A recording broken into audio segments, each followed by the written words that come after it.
The summer that's one word I've never been able to quite say. Solstice? I think. Had passed. And by 6 p.m. the sun was finally setting behind the city skyline. Part of the sky was still red and the rest a dirty blue. For the past few days, Suza had worked on the time machine on top of the radio building. It was almost time for her to go back to the past, which meant she was putting a lot more effort into the maintenance work. Parts which could normally get dirty with no trouble had been polished to a sparkling shine.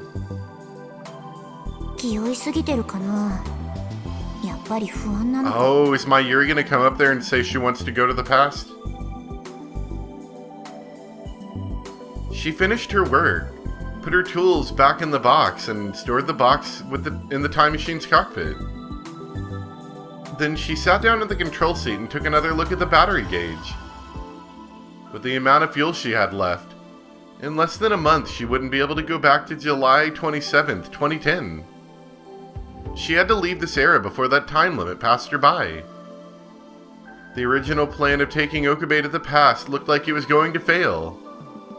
That meant she would have to go on the mission that she'd spent the last year coming up with all by herself.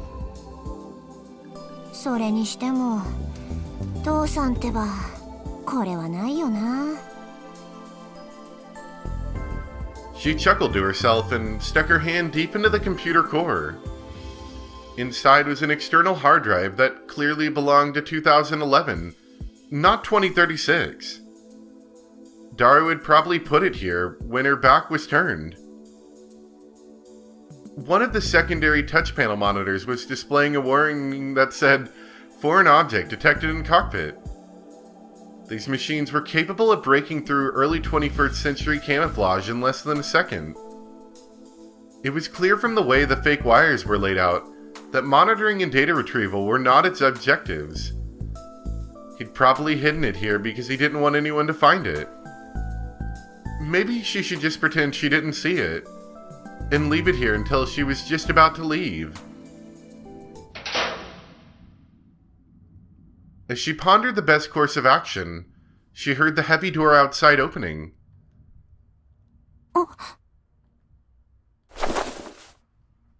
Someone was here. Suza pulled her gun from its holster and looked out from the cockpit, towards the iron door that led into the building. She still remembered what happened with Kaguri the other day. It couldn't hurt to be careful. But when she saw who it was, she relaxed. Yep, it's Mayuri. Mayu-ne-san. 珍しいね。ここへ来るなんて。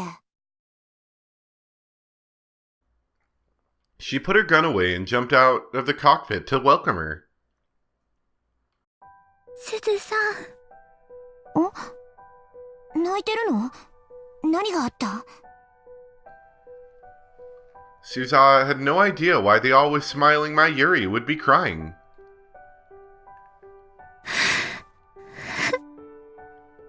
どうしてみんなは教えてくれなかったのかな。え？クリスさんっていう人とマユシーとの本当のこと教えてくれなかったのかな。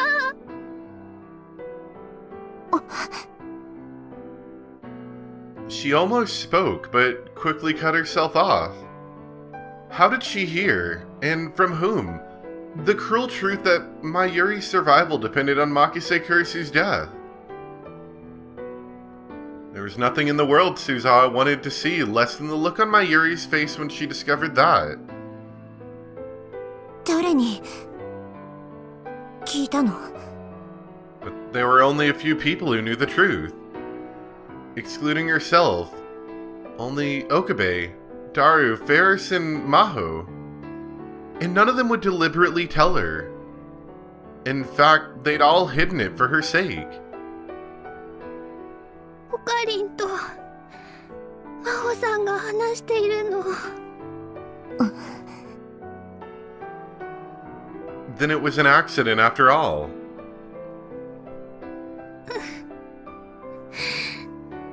ねえ、すずさん。お話聞いてもいい？ 2036年のマユシーとオカリンのこと。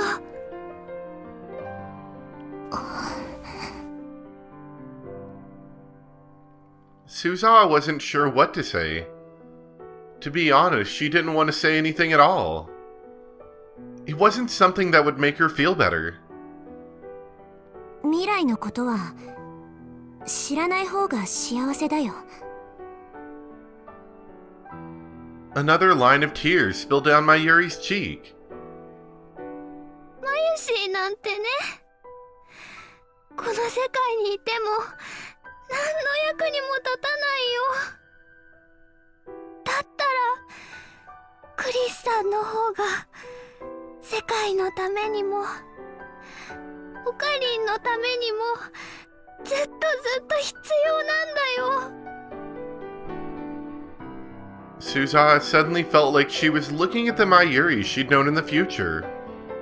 She thought of the big sis Mayu that she'd seen ever since she was a little girl. And she couldn't refuse her request. 私の知ってる未来のまゆ姉さんも時々そう言ってた。そんな時は決まってぼんやりと空を眺めてるんだ。すごく寂しそうで切なそうだったよ。私もかがりもまゆ姉さんのそんな顔を見るのが辛かった。かがり？ It was only then that she'd remembered she'd been keeping Kagari a secret from Mayuri. かがりっていう名前の女の子がいたんだ。繊細孤児でさ、まゆ姉さんが引き取ったんだ。だからまゆ姉さんの娘っていうことになる。まゆしーの娘。優しくてでも強い子でね。まだこんなに小さいうちからいつも言ってた。ママを守るのは自分だって。そんな子だったから母親であるまゆ姉さんが寂しそうにしてるのはかなり答えてたはず。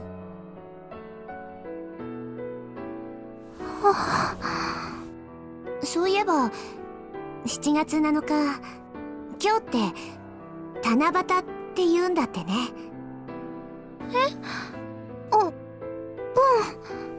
私は子供の頃にまゆ姉さんから教わったんだ。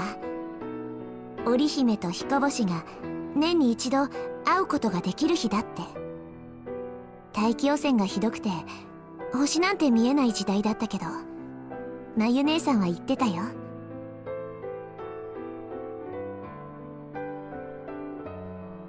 雲が夜空を覆っていても星は世界から消えちゃうわけじゃない。だから一緒にお祈りしようね。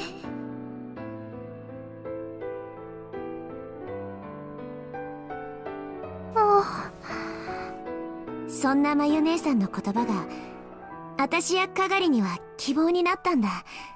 それだけは知っておいてほしい。少なくとも私やかがりにとってはまゆ姉さんが必要だった。それにオカリンおじさんだって死ぬまでまゆ姉さんのことを大事にしてたんだ。まゆ姉さんの幸せのことばかり考えていたんだ。死ぬ？あ、Maybe that was another cruel truth for her. But Suzawa decided that she would hold nothing back now. そうだよ。オカリンおじさんは今から15年後までしか生きられない。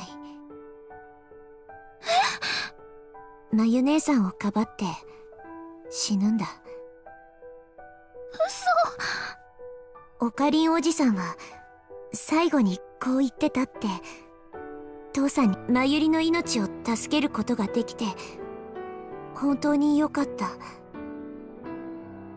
自分はまゆりを守るために生きてきたんだから。そんな。Mayuri put both her hands over her mouth. でもまゆ姉さんはそのことをずっと引きずっていたんだろうな。私たちには見えないところでこっそり七夕の空を見上げてつぶやいてた。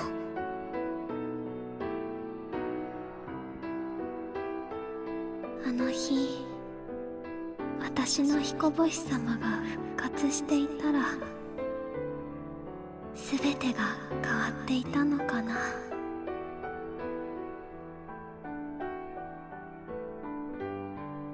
あの日、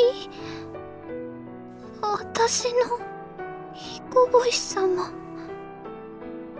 私の。Mayuri was repeating the words to herself. The tears were still pouring down her face.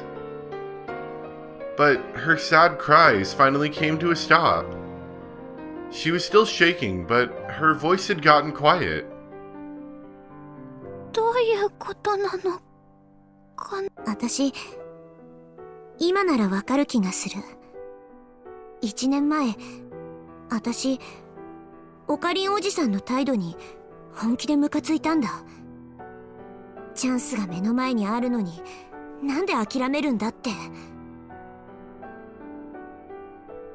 そんなオカリンおじさんをかばって甘やかしてるまゆ姉さんのことも本当は許せなかったんだよね。でもさ、この1年ここで暮らしてみて感じたんだ。あの時間違ってたのは私の方だったって。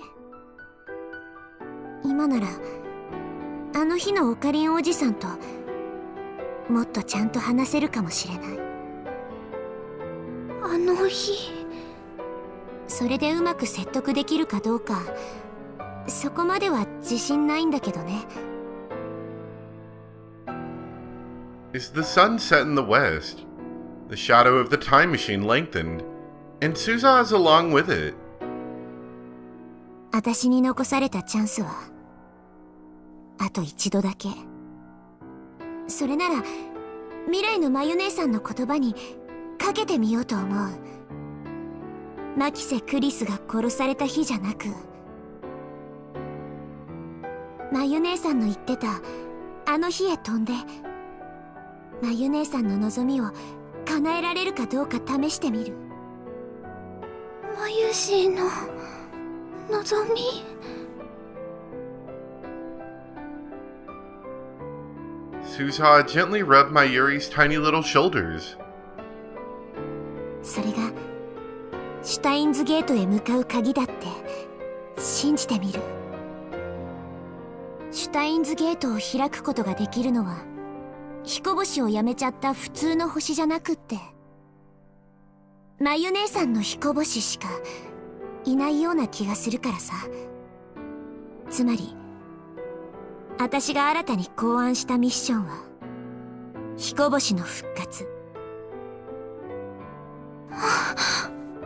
父さん流に言うならオペレーションアルタイルとかオペレーションアークライトとか、それともアルタイルとアークライトを結ぶって意味でオペレーションデネブかな。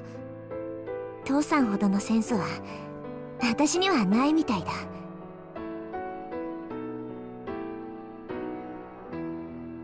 Mayuri tried to draw herself up as best she could on her wobbling legs. ねえ、すずさん、そのオペレーションまゆしーにやらせて。 Suza stared at the girl in front of her, unable to believe what she had just heard. これは危険な賭けだ。私の考えが間違ってて失敗するだけかもしれない。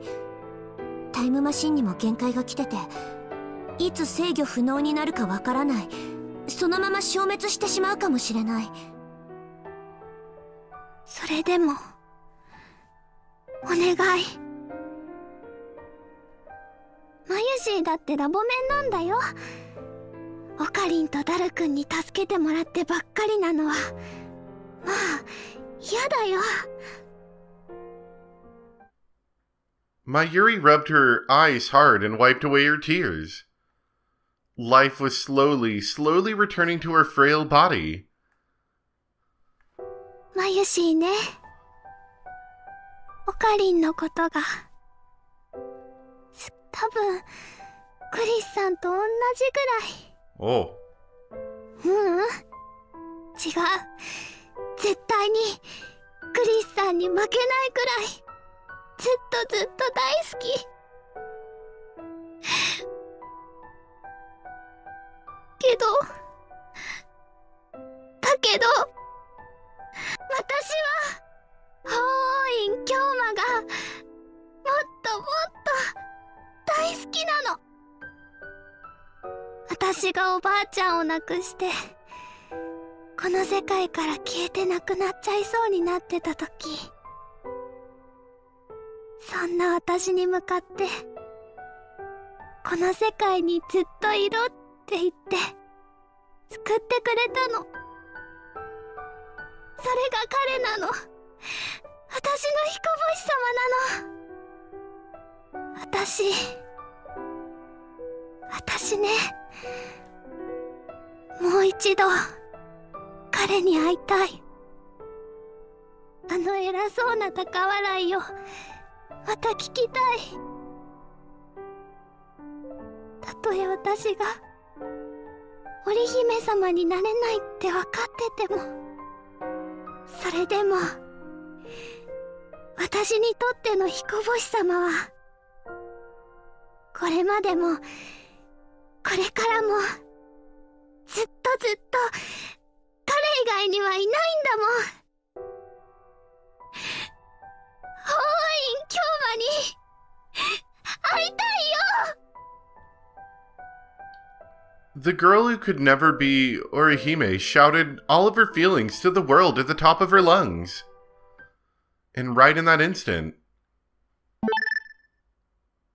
Susa heard a sound from her cell phone that she'd never heard before.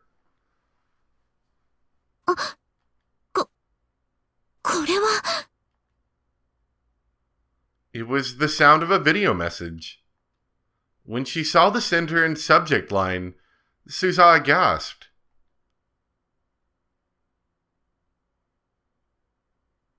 これ、未来からのムービーメール。 Movie mail! That sounds exciting. Okay, yeah, we'll stop it there. That'll be a good spot. Anyway, I hope you guys enjoyed. Thanks for watching. We'll pick up here next time for some more Steins Gate Zero. Bye!